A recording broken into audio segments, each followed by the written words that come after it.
Wakas, pasado na, third reading na ang barangay term extension sa Senado. Kahit wala akong boses, daldal ako ng daldal, nakumbinsi natin. Pinaglalaban ko sana yung 6 years, pero at least lusot na yung 4 years, pwede na rin.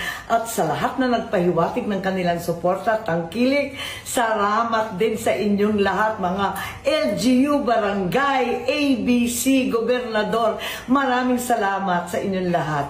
Hindi magiging bitin ang inyong serbisyo sa ating mamayan, hindi na putol-putol, patse-patse ang ginagawa natin sa barangay dahil tuloy-tuloy na, buong termino na, 4 years. At least, bilang nagsimula ako sa barangay, ang dakilang KB, SK na ngayon, talagang alam na alam ko, damandam ako ang hirap ng hinaharap ng ating mga barangay officials. Nako, kaya natin to, gawin natin makatao ang bawat apat na taong termino ng barangay.